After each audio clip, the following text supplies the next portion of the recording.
ஓம் முருகா போற்றி, கந்தா போற்றி, கடம்பா போற்றி, கதிர்வேலா போற்றி, அறுபடை வீடு கொண்ட முருகப்பெருமானே போற்றி போற்றி. என் செல்லமே, என் செல்ல குழந்தையே,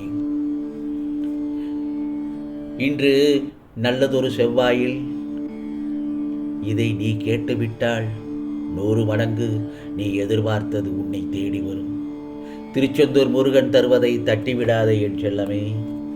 இது முருகனின் அருள் வாக்கு, சத்திய வாக்கு. இந்த நல்லதொரு காலை பொழுதில் இந்த முருகப்பெருமான் சொல்வதை சற்று கவனமாக கேள். ஓம் முருகா சரணம் என்று பதிவு செய்துவிட்டு நான் சொல்வதை கவனமாக கேள். உன் மனதில் இருக்கும் அனைத்து எதிர்மறை எண்ணங்களையும் அழித்துவிடு.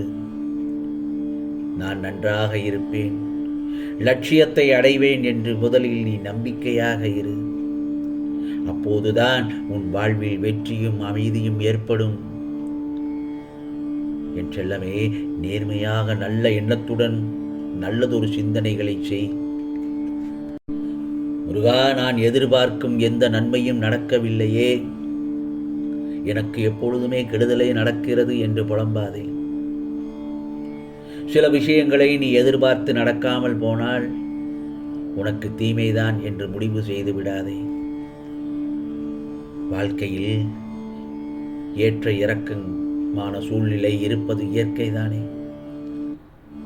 ஆனால் உன் வாழ்வில் எது ஏற்றம் இறக்கம் என்று முடிவு செய்வதை விட காலம் அதை முடிவு செய்யும் போது ஏன் இப்படி நடந்தது என அந்த சமயத்தில் உனக்கு புரியும். கவலைப்படாமல் உன் கடமைகளை மட்டும் செய்து கொண்டே இரு என்றுதான் உன்னிடத்தில் பலமுறை சொல்லிக்கொண்டே இருக்கிறேன். அன்பான, நிறைவான, மகிழ்ச்சியான வாழ்க்கையை இந்த திருச்செந்தூர் முருகப்பெருமான் ஆசீர்வாதங்களுடன் நன்றாக வாழப்போகிறாய். இந்த செவ்வாய்க்கிழமையில் இனிமேல் எல்லாம் உனக்கு ஏற்றம்தான். இது முருகனின் அருள் வாக்கு. என் செல்லமே, நான் ஒன்று சொல்லட்டுமா? உன் மனம் தெளிவானால் உன் வாழ்க்கை தெளிவாகும். உன் மனம் தெளிவானால் உன் வாழ்க்கையும் தெளிவாகும்.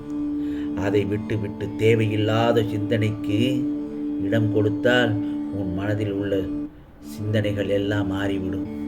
புரிகிறதா? ஆகவே மற்றவர்களுடைய விஷயத்தில் தேவையில்லாமல் தலையிடாதே. தேவையில்லாமல் எதற்கும் நீயாக முன்வராதே. அவரவர் விதிப்படிதான் நடக்கும். மீறினால் நீ வருத்தப்படுவாய். அதே நேரத்தில் நீ செய்யும் வேலையை நீ மட்டும் தனியாக நின்று செய். யாரிடமும் கூட்டு சேர்ந்து செய்ய வேண்டாம். ஏனென்றால் நீ யாருடனும் கூட்டு சேர்ந்து உன் வேலைகளை, பணிகளை செய்தால் அதற்குண்டான முழு பலன் உனக்கு கிடைக்காமல் போய் உன் மீது கெட்ட பெயர் தான் ஏற்படும். ஆகவே உன் வாழ்க்கையை சீர்படுத்தி கர்ம பலன்களை விலக்கி, கடன் தொல்லை, உடல் மற்றும் மனம் சம்பந்தப்பட்ட வியாதிகளை விலக்கி இந்த முருகப்பெருமான் உன்னை பெரும் செல்வந்தனாக அனைவரும் வியக்கும் வண்ணம் உன்னை வாழ்க்கையில் உயர்த்தப் போகிறேன். ஏனென்றால் அதற்குண்டான காலத்தில் நீ நெருங்கி வந்துவிட்டாய். முருகா, எனக்கென்று யாரும் இல்லை என்று மட்டும் புலம்பாதே. உன்னை கண்மை போல் பாதுகாத்து கொண்டிருக்கிறேன். சில நேரங்களில், பல நேரங்களில் என்றும் உன்னை நான் பார்த்து கொண்டுதான் வருகிறேன், கவனித்து கொண்டுதான் வருகிறேன். உன் எண்ணம் தடுமாறும் போது உன்னை நல்வழிப்படுத்தி தூய சிந்தனை அளித்து கொண்டுதானே இருக்கிறேன். நீ வேதனைப்படும் காலத்திலும் உன்னோடு இருந்து நல்லதொரு ஆறுதல் அளித்து வேதனையை போக்கும் வழியையும் கூறிக்கொண்டுதானே இருக்கிறேன். பிறகு ஏன் கவலை? உன் இல்லத்தில் பாதுகாவலனாக இருந்து உன் இல்லத்தில் தீய சக்தியை வரவிடாமல் பாதுகாத்து கொண்டுதானே இருக்கிறேன். இல்லறத்தில் நல்லறம் காக்க ஒவ்வொரு நிமிடத்திலும் உன் மனதில் எச்சரிக்கை செய்து கொண்டுதானே இருக்கிறேன். உன் எண்ணங்களை ஆராய்ந்து உனக்கு என்ன தேவையோ அதை உன் முருகப்பெருமான் நிச்சயமாக உன் கரங்களில் சேர்த்து வருகிறேன். இதையெல்லாம் செய்தது பிறகும் நீ ஏன் கவலைப்பட்டு கொண்டிருக்கிறாய்? நான் ஒன்று சொல்லட்டுமா? உனக்கு சத்திய தர்மத்தை மட்டுமே உன் மனதில் புகுத்து கொண்டிருக்கிறேன். ஏனென்றால் எதுவுமே இந்த பிரபஞ்சத்தில் நிரந்தரமில்லை என்பதை உனக்கு உணர வைத்து எளிமையாகவும் ஏழ்மைக்கு உதவி செய்யும் உன் மனதை தூண்டுவேன். நீதி தவறாமல் வாழ வைப்பேன்.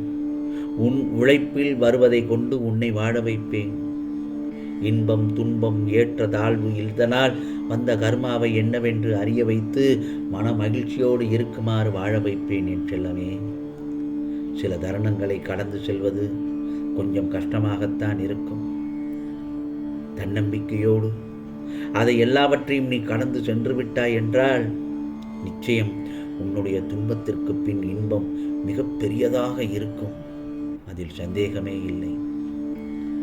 எவ்வளவு பிரச்சனைகள் இருந்தாலும் திருச்செந்தூர் முருகன் என்னோடு இருக்கிறார் என்பதை மறந்துவிடாமல் நம்பிக்கையோடு முருகா முருகா என்று என் நாமத்தை சொல்லிக்கொண்டே இரு.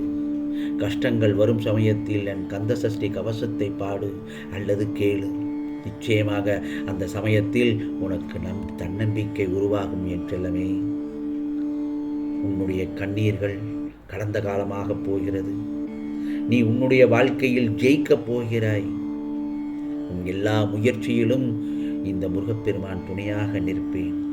வேல் உண்டு இணையில்லை முருகா, யாம் இருக்க பயமேன் என்று சொல்லிக்கொண்டே இரு. முருகனுக்கு அரோகரா, கந்தனுக்கு அரோகரா என்று பதிவிடு என் செல்லமே. நிச்சயமாக உனக்கான வானமாய் நான் உன்னிடத்தில் வாழ்க்கையிலும் உன்னை சூழ்ந்திருப்பேன். உனக்கு எல்லா முயற்சிகளிலும் இந்த முருகப்பெருமான் துணையாக இருப்பேன். உனக்கான நல்ல நேரம் வந்துவிட்டது என் செல்லமே. நல்லதொரு வாய்ப்பை முறையாக பயன்படுத்திக் கொள். நல்ல செய்தி வந்து கொண்டிருக்கிறது. இந்த வாய்ப்பை நழுவ விடாதே. நல்லதொரு திறமையை உனக்கிலிருந்து நான் வெளிக்கொண்டு வந்து விட்டேன். அந்த திறமையை இந்த உலகத்துக்கு காட்டும்படி உனக்கு நான் எச்சரிக்கை செய்து விட்டேன். நல்ல திறமை உள்ள உனக்கு நல்லதொரு எதிர்காலம் ஆரம்பித்து விட்டது என் செல்லமே. நிச்சயமாக நான் தரும் வாய்ப்புகள் நிச்சயமாக உன்னை தேடி வந்து கொண்டிருக்கிறது. நிராகரிக்காமல் மட்டும் பெற்றுக்கொள். உனக்கான நேரம் மிக அருகில் வந்துவிட்டது. போதும். இவ்வளவு நாள் நீ அனுபவித்த சோதனைகளுக்கு பலனாக உன் மனம் மகிழப் போகிறது. நிச்சயமாக முருகா முருகா என்று என் செல்லப்பிள்ளை என்னை மனமாற அழைக்கும் என் செல்லப்பிள்ளைக்கு நான் ஏமாற்றத்தை அளிக்க மாட்டேன். ஆம் செல்லமே, உன் பிரார்த்தனைகளுக்கு நல்லது நடக்கப் போகிறது. நல்லது மட்டுமே நடக்கப் போகிறது. உனக்கு நல்ல நேரம் வந்துவிட்டதால் தான் இந்த முருகப்பெருமான் சொல்வதை கேட்கிறாய், பார்க்கிறாய். ஆகவே உனக்கானதெல்லாம் நிச்சயமாக நல்லது நடக்கும். நல்லது மட்டுமே நடக்கும். அதுவும் நன்மையாகவே இருக்கும். ஓம் சரவண பவ. ஓம் சரவண பவ. ஓம் சரவண பவ.